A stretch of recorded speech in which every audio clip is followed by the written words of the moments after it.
예, 좀 정신없는 한 2주간이죠. 저희가 좀 보낸 것 같습니다. 전국이 많이 좀 어수선했죠.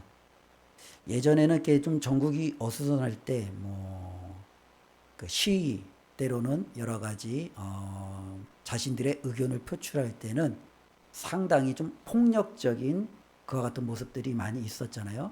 그래서 옛 어른들 그러면은 시위 그러면 제일 먼저 생각나는 게 최루탄, 뭐 화염병, 그렇죠? 이와 같은 폭력적인 장면들이 많이 연상이 될 것입니다. 그런데 어느덧 이제 한국 사회가 좀 이렇게 많이 바뀌었어요. 2016년도에 저희들이 대통령을 탄핵하는 그 정부 가운데 시위 문화가 완전히 바뀌었죠. 그래서 그때는요, 많은 사람들이 촛불을 들고 가족마다 자녀들의 손을 이끌고 이제는 광장에 모여 이제는 또 역사의 변곡점을 일으켰죠. 그래 가리켜 이제 많은 사람들이 촛불 혁명이었다라고들 평가를 하죠. 또 저희는 어제 또 이제 큰 역사의 변환점을 또 한번 맞이하게 되었습니다. 특별히 뭐 알록달록한 응원봉, 보통 이제 자신들이 좋아하는 이제 연예인들을 응원할 때 사용했던 그 응원봉을 가지고 많은 젊은이들이 또 이제 광장으로 모였죠. 그러면서 또 한편의 역사의 어쩌면 변화를 저희가 맞이하게 됐는데, 근데 어떤 분들이 그러더라고요. 그러면서 어제 일어났던 것은 빛의 혁명이었다라고 누군가가 그렇게 평가를 하더라고요.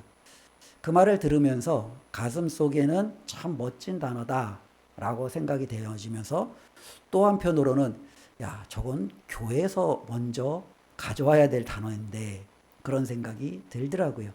하나님께서 저와 여러분들을 이 세상 속에서 어둠을 비추는 빛이 되라고 우리를 이 가운데 두셨는데 우리 그리스도인들이 어쩌면 하나의 빛이 되어서 어두운 세상을 밝히고 때로는 불의를 몰아내고 하나님의 뜻을 이루는 그와 같은 삶을 살아가야 되는데 저 빛이라는 것이 우리 교회가 아닌 다른 곳에서 사용되어지는 것이 한편으로는 좀 많이 배도 아프고 때로는 꽤 답답한 서운한 마음도 들었습니다. 오늘 우리가 읽은 히브리서 11장 32절의 말씀을 보면 여러 믿음의 사람들이 등장합니다. 이들을 보면 이들이 자신들이 가지고 있던 이 믿음으로 어떻게 빛의 역할을 그 시대 속에서 감당했는지를 우리는 깨닫게 되는데요. 이것이 바로 믿음을 가진 사람들의 영향력이라는 겁니다.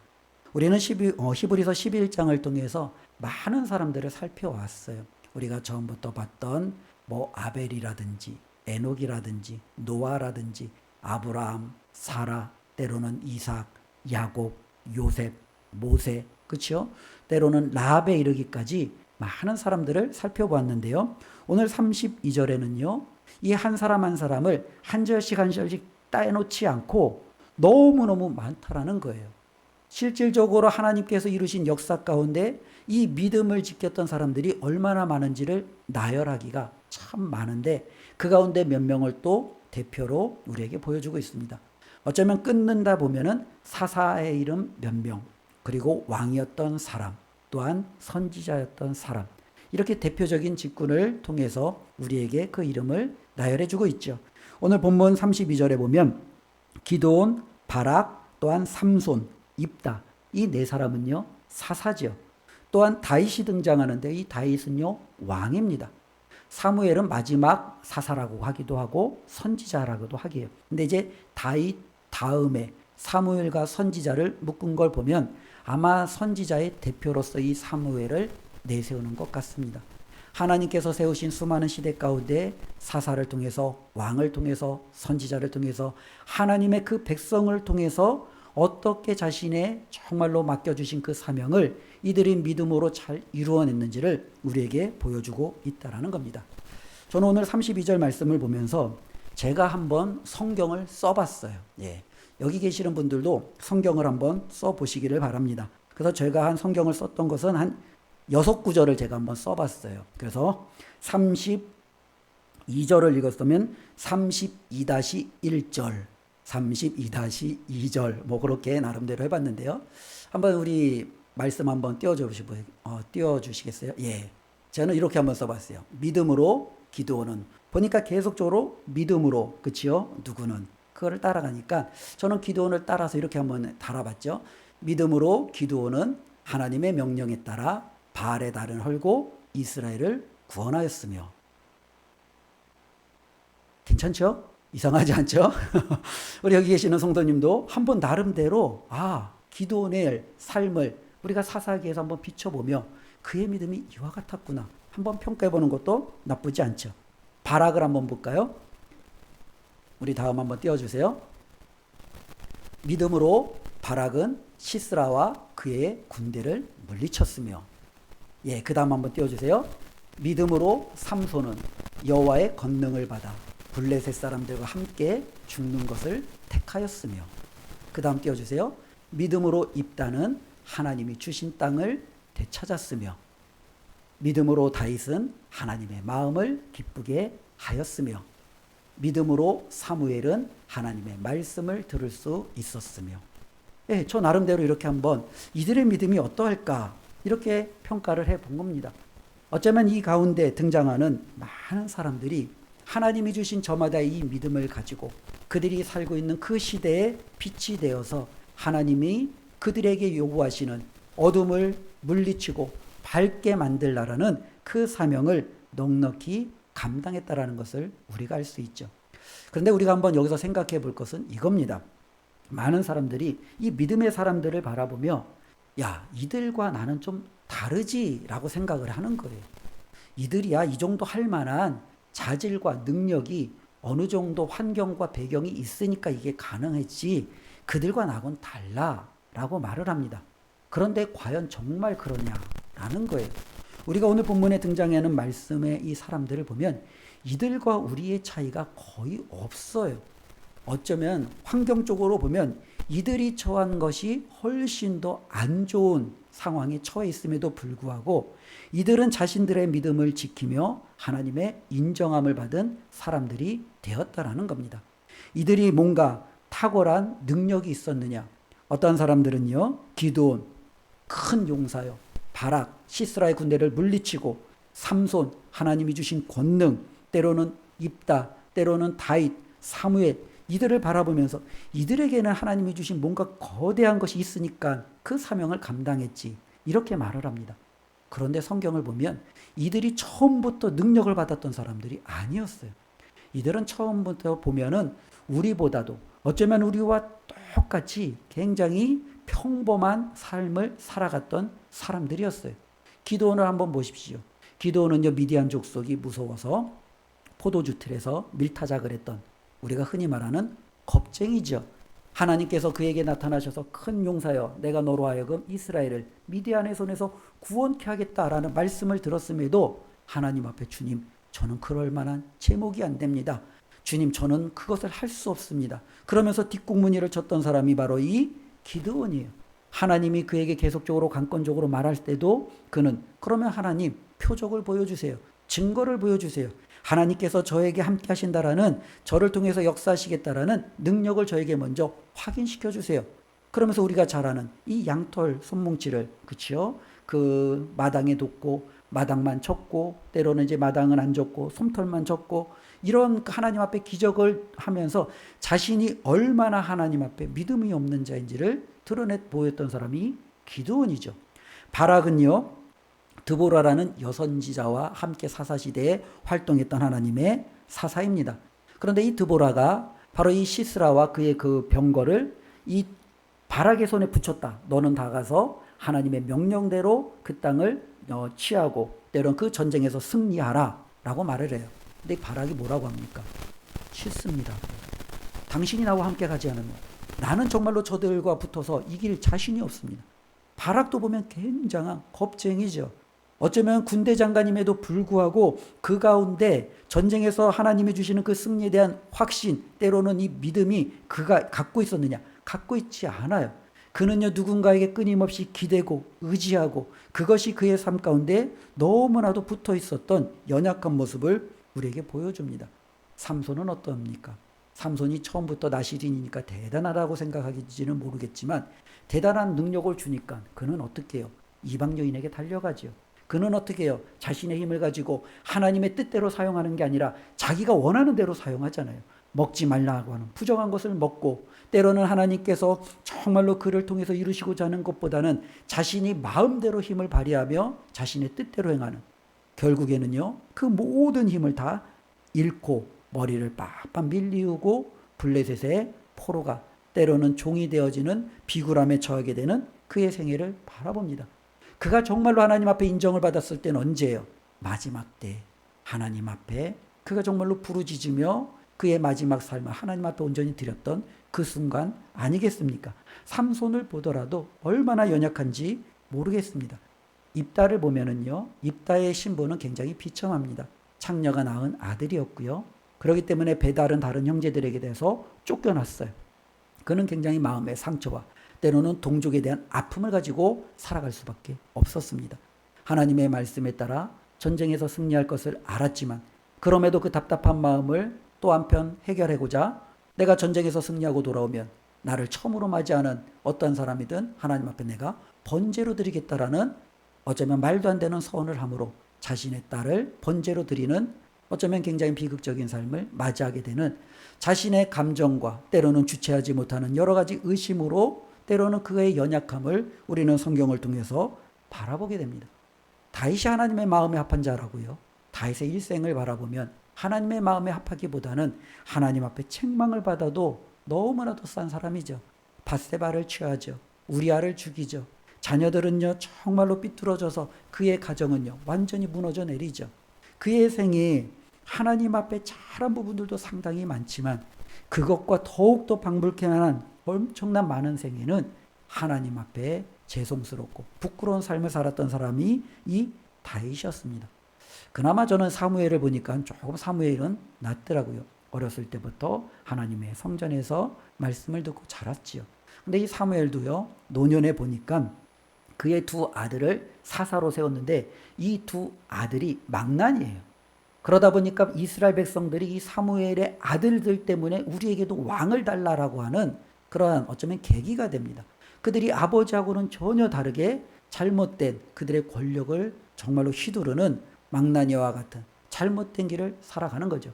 우리가 사무엘서 처음에 보면은 엘리 제사장 앞에 그 두 아들이 잘못된 길을 갈았던 것처럼 사무엘도요 그의 자녀들이 잘못된 길을 갔을 때 그것을 온전히 제어하지 못하는, 어쩌면 육신적으로 연약한 부모의 삶의 모습을 우리에게 보여주고 있다라는 겁니다. 그러니 이들을 바라보면서 우리는 하나님 앞에 다음과 같이 말할 수 없는 거예요.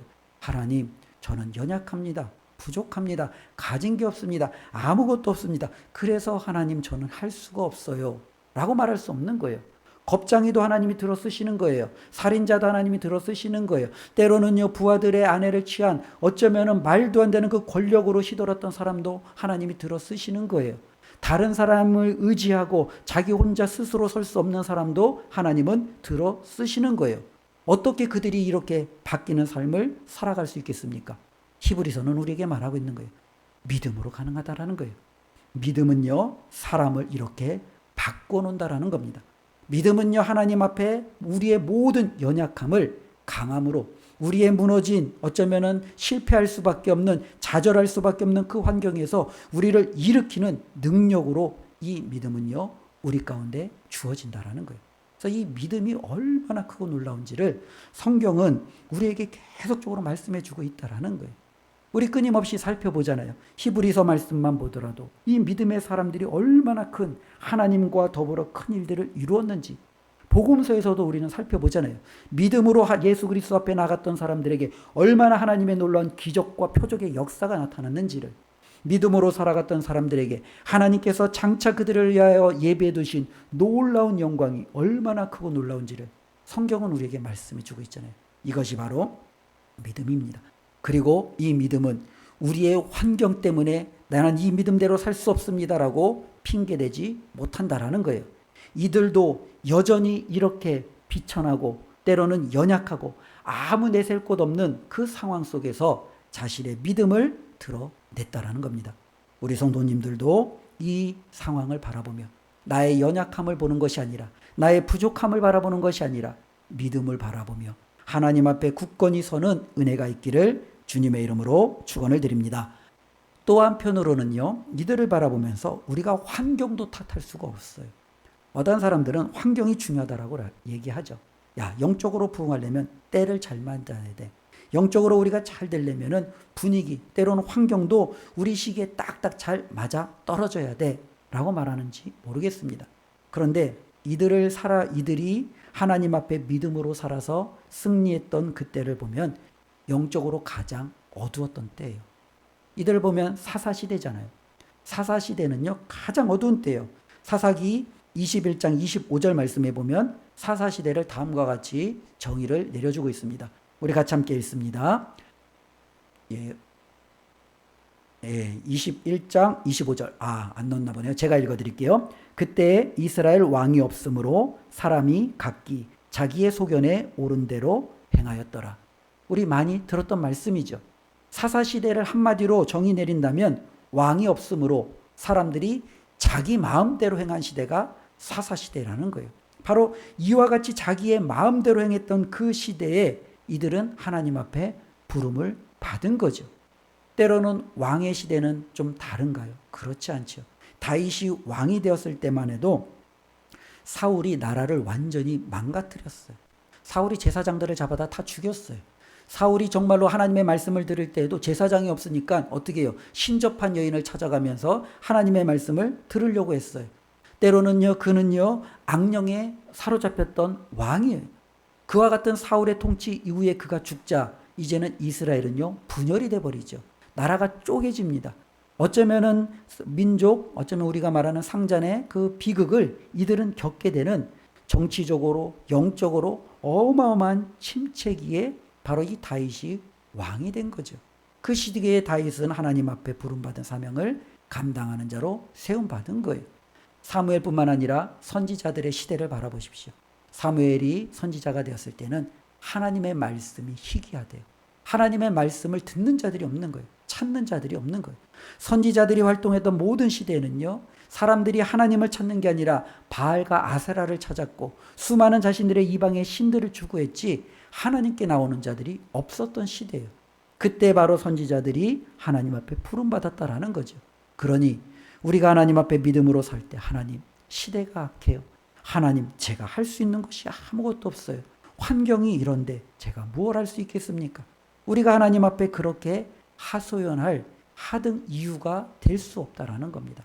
이들의 삶을 보면 나도 연약합니다. 시대도 악하고 시대 속에서 내가 하나님의 뜻을 이루기도 너무나도 부족합니다. 그런데 믿음이 있으니까 나의 연약함을 초월하는 거예요. 시대의 악함을 초월하는 거예요. 하나님의 능력을 바라며 나타나는 이들의 모습을 우리는 보게 됩니다. 이것을 통해서 우리 자신이 다시 한번 하나님 앞에 어떻게 나가야 되는지를 꼭 기억했으면 좋겠습니다. 특별히 하나님께서 이 세상을 운영해 나가시는 방식은 세상의 방식하고는 전혀 다르다라는 것이 성경에서 우리에게 끊임없이 말씀해 주는 거죠. 세상에서 판단의 기준과 하나님께서 판단의 기준은요, 전혀 달라요. 우리 고린도 후서의 말씀에도 보면은 하나님께서 우리를 선택하시는 기준이 무엇인지 다음과 같이 말씀해 주고 있습니다. 우리 고린도 후서 말씀 함께 읽습니다. 형제들아, 너희를 부르심을 보라. 육체를 따라 지혜로운 자가 많지 아니하며 능한 자가 많지 아니하며 문벌 좋은 자가 많지 아니하도다.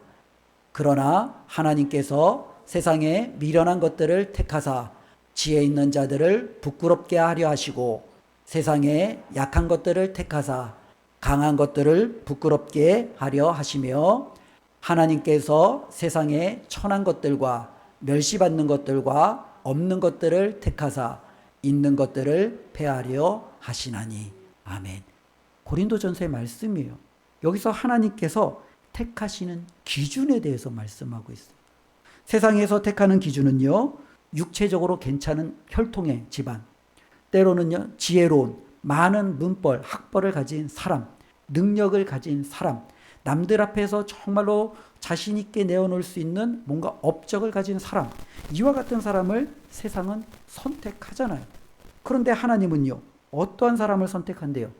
미련한 사람, 천한 것, 멸시받는 것, 세상에서 손가락질 받는, 어쩌면 하등, 어쩌면 세상이 중요하다고 여기지 않는 이와 같은 사람들을 하나님이 택하신다라는 거예요.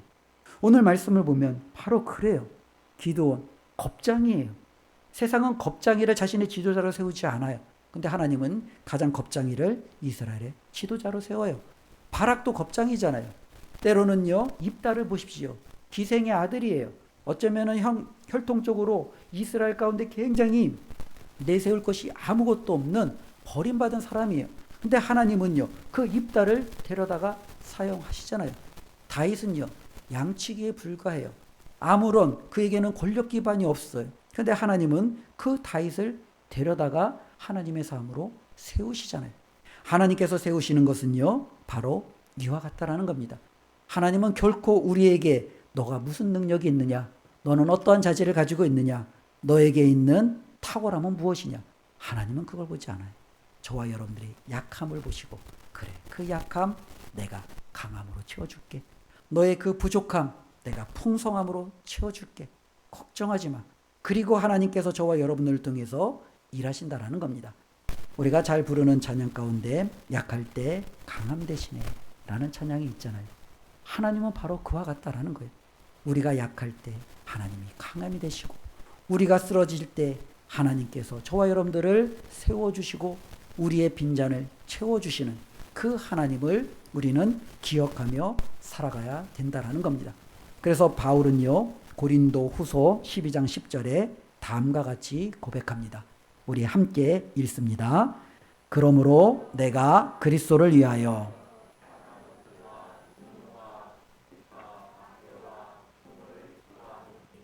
이는 내가 약한 그때의 강함이라. 아멘. 예, 이 말씀을 한번 보십시오.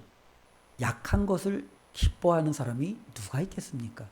능욕받고 궁핍하고 박해를 받고 곤고함을 당하고, 저와 여러분들 이것을 만일 우리가 경험해야 된다면 기뻐할 수 있겠습니까? 우리가 스스로를 자학하거나 학대하지 않는 한 이것을 기뻐하는 사람이 누가 있겠습니까? 그런데 바울은요, 나는 이것을 기뻐한다라는 거예요. 왜? 내가 이와 같은 연약함에 빠지는 그 순간에 하나님의 강함이 나의 가운데 역사하기 때문에 그렇다라는 거예요. 내가 건강이 좋지 아니할 때, 내가 건강이 좋지 않음에도 불구하고 하나님이 나를 통해서 일하시는 것을 경험할 수 있고, 나는 정말로 빈궁하여 정말로 물질로 아무것도 행할 수 없는 그 가운데 하나님이 물질이 아니라 하나님의 능력으로 역사심을 나는 체험할 수 있고 일할 수 있음을 하나님께서 보여주시기 때문에 바울은요, 바로 이렇게 말하는 거예요. 내가 정말로 약한 그때에 바로 나는 강한 순간이다라고 자신 있게 고백하는 겁니다. 우리 성도님들에게도 이와 같은 고백이 있기를 주님의 이름으로 축원을 드립니다. 그리스도인들은요, 약함이 결코 부끄러움이 아니에요. 우리에게서는요, 내가 아무것도 없는 것이 절망이 아니에요. 바로 그 순간에 하나님의 강함이 드러나는 순간이라는 거예요.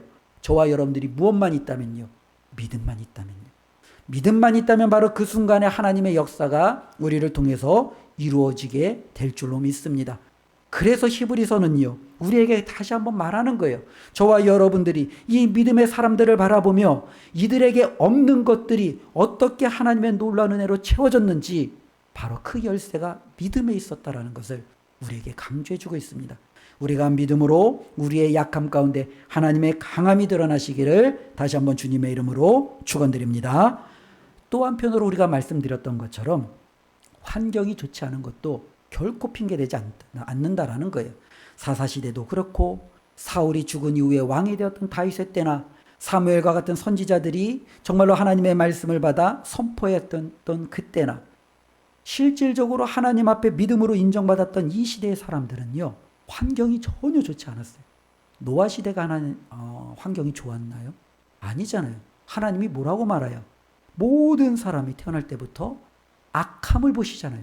하나님이 그 모든 사람의 악함 때문에 이 세상을 진멸할 계획을 하나님이 세우실 수밖에 없는 이 악함이 가득했던 때가 노아 시대예요. 아브라함의 환경이 좋았나요? 자신의 고향을 떠나서 아무도 모르는 정말로 척박한 땅으로, 때론 이 가나안 땅으로 와서 때론 땅 한 평도 얻지 못하는 그곳에서 주위에는 호시탐탐 이 아브라함을 노리는, 자신의 목숨을 부지해야 되는, 어쩌면은 가장 연약한 그때 이 아브라함이 하나님 앞에 믿음을 지켜야 되는 거죠. 모세는요, 광야에서 믿음을 지켜야 돼요. 애굽에서 믿음을 지켜야 돼요. 그는요, 어쩌면 가장 힘든 여건 속에서 하나님을 바라보는 그것을 가져야 된다라는 거죠. 어쩌면은요, 우리가 암울할 때가 바로 저와 여러분들에게는 기회가 된다라는 거예요. 아, 내가 믿음으로 세상을 밝히 빛낼 기회가 하나님이 나에게 주셨구나 라는 것이 우리가 바로 하나님 앞에 받은 기회라는 거죠. 세상이 밝으면요, 빛이 소용이 없겠죠. 밝은데 무슨 빛이 소용이 있겠습니까? 그런데 세상은요, 어두워요. 그러니 우리는 빛이 있어야 돼요. 그리고 세상은요, 어둡지 않았던 적이 한 번도 없어요. 그러니 모든 믿음의 사람들은 우리 예수님께서 말씀하신 것처럼 너희는 세상의 빛이라 라고 하신 그 말씀대로 이 세상을 밝히 비추는 정말로 환한 빛이 되어야 될 줄로 믿습니다.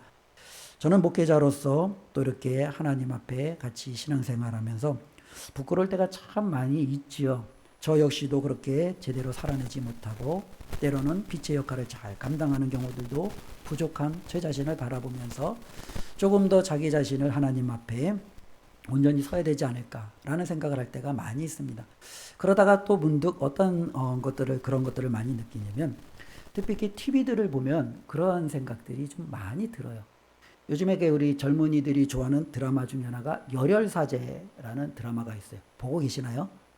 저는 열혈사제 시리즈 1은 봤다가 시리즈 2를 보니까 이게 무슨 꽁트 같아갖고 안 보는데 이 열혈사제 시리즈 이제 2가 지금 이제 아마 하고 있는데 이 열혈사제를 보면은 주인공이 누구죠? 주인공이 누구세요? 누구죠? 그 직업이요?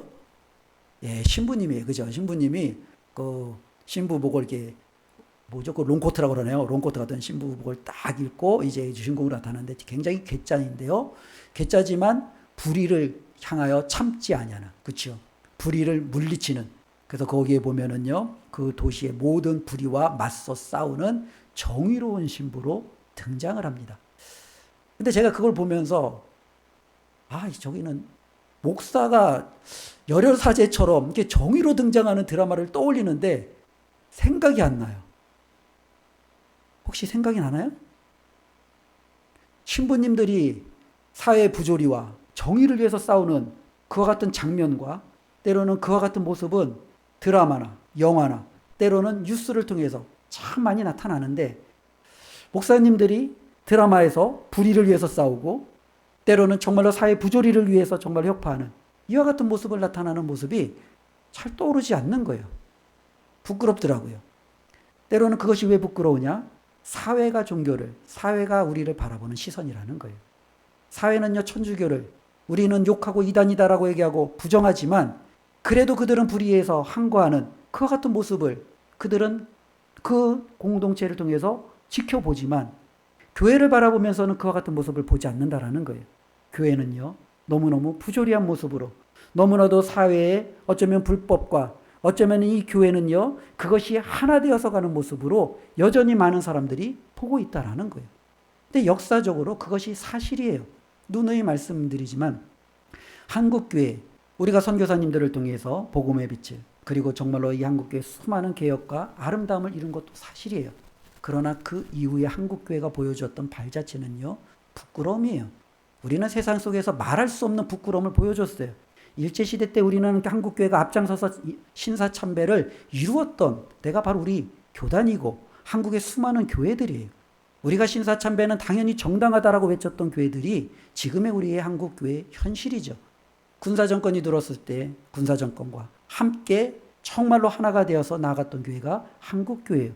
그로 말미암아 지금과 같은 부흥을 이루었다고 우리는 자아자찬하고 우리는 이것이 축복이다라고 얘기할지 모르지만 역사가들은, 많은 역사를 공부하는 사람들은, 그리고 세상에 있는 사람들은 그렇지 않다는 걸 알고 있는 거죠. 우리가 얼마나 비참하게 많은 이와 같은 아픈 현실 속에서 타협하며 갔는지를 알게 되는 거죠. 많은 지금 한국의 젊은이들이 때로는 세상이 교회를 어떻게 보고 있습니까? 교회를요, 우리가 정말로 세상의 빛으로 보고 있나요? 교회가 정말로 세상을 변화시키는 어쩌면 우리가 마지막 보루로 보고 있나요? 아니에요. 교회는요, 세상에서 보는 시각은요, 기득권이에요. 교회는요, 이 세상이 이제 하나의 기득권이 되어서 정말로 그 큰 건물과 큰 많은 부와 이것을 지키기 위해서 정말로 자신의 모든 것을 힘쏟는 그와 같은 연약한 모습으로 비춰지고 있다라는 거예요. 분명히 그렇지 않은 모습들도 많이 있겠죠. 그런데 실질적으로 그런 모습보다는 이와 같은 모습이 훨씬 더 비춰지고 있다라는 거예요. 중세시대에 수많은 교회가 바로 정치와 때로는 그 종교적인 권력이 야합이 되어 어쩌면 중세의 암흑시대를 이루었던 것처럼 어쩌면 지금 우리가 살고 있는 이 한국사회에 하나님께서 빛으로 세상을 밝히는 정말로 믿음의 사람들을 세워주신 우리가 정말로 그것을 온전히 드러내지 못하고 이렇게 연약함으로 무너지고 있다라는 거죠. 세상이요. 어쩌면 우리가 빛으로 밝게 비출 수 있다면 훨씬 더 잘 비출 수 있는 그 환경이 우리는 지금 갖춰주고 있어요. 그럼에도 우리는 그렇게 행하지 못하는 우리의 연약함을 봅니다. 그래서 우리는요, 환경을 탓할 이유가 없는 거예요. 환경이 이래서, 환경이 저래서 우리는 그런 탓할 이유가 없는 거예요. 우리가 정말로 하나님의 말씀 속에서 역사 속에서 빛을 발했던 성도들의 모습을 보면 그들은요, 목숨을 내걸고 정말로 항거했던 사람들이에요. 목숨을 내걸고 로마와 항거했고 목숨을 내걸고 정말로 사회 불의에 정말로 맞서는 정부와 항거했고 때로는 그 단체들과 항거했고 그러면서 끝까지 믿음을 지키며 하나님 앞에 빛의 사명을 감당했던 그들의 모습을 우리는 바라보는 거죠. 오늘날 하나님께서 저와 여러분들에게 요구하시는 모습은요, 어쩌면 우리가 이 세상에서 믿음이 이 교회 안에서 예배 드리고 말씀을 이해하고 그렇구나, 여기에 깨닫는 믿음으로 머무르는 것은 결코 아니라는 거예요. 이 믿음이라는 것은 저와 여러분들이 살아가고 있는 가정과 사회와 때로는 이 공동체 현실 속에서 영향력으로 나타나야 돼요. 오늘 말씀도 보면은요, 32절에 보면 이 사람들이 믿음을 지킨 것이 얼마나 큰 영향력으로 나타나요. 기드온이 이스라엘 민족을 구원하고 바락이 정말로 적들을 무르치고 삼손이 목숨을 내놓으며 블레셋과 함께 정말로 죽음을 택하고 다윗이 왕으로 되면서 이스라엘 백성을 하나님 앞에 온전히 나아가도록 선한 영향력을 끼치고 이와 같은 영향력이 드러나지 않으면 우리는 빛이다, 우리는 믿음이 있다 라고 말하기가 부끄럽다라는 거예요. 믿음이라는 것은 바로 저와 여러분들이 이렇게 우리가 하나의 공동체 교회 안에 머무르는 것이 아니라 세상 속에 나가서 그 어둠을 몰아내고 밝히 비추는 빛이 될 때 진정한 믿음이 된다라는 거예요. 그리고 그렇게 살아가는 사람에게는 걱정할 것이 없는 것이 우리가 아는 대로 하나님께서 그 사람에게 강함이 되셔서 그로 하여금 하나님의 놀라운 뜻을 이루게 해주심을 우리는 말씀을 통해서 확인할 수 있습니다. 이를 믿고 우리 모두가 정말로 세상을 비추는 믿음의 사람이 되시기를 다시 한번 결단하기를 주의 이름으로 축원을 드립니다. 내 없는 것을 탓하지 않고 환경을 탓하지 않고 하나님이 주신 그 믿음 바라보면서 그래, 이 믿음 내가 어떻게 하나님이 기뻐하시는 대로 정말로 열매 맺을 수 있을까 고민하며 한 해를 마무리하고 새해를 준비하는 저와 여러분들 되시기를 주의 이름으로 축원드립니다. 기도하겠습니다. 하나님 감사합니다. 하나님께서 믿음의 사람들을 통해서 저들의 연약함에도 불구하고 암울한 시대에도 불구하고 하나님께서 저들을 통해서 역사하셨습니다. 어둠을 밝히셨습니다. 하나님, 오늘도 하나님 앞에 믿음으로 서는 저희들을 통해서 동일한 하나님의 뜻을 이루어 주실 줄로 믿습니다. 하나님, 나에게 없는 것을 보고 환경을 탓하기 이전에 하나님이 주신 믿음으로 하나님 바라보며 살아갈 수 있는 저희 모두가 되도록 도와주시옵소서. 예수님의 이름으로 기도드리옵나이다. 아멘.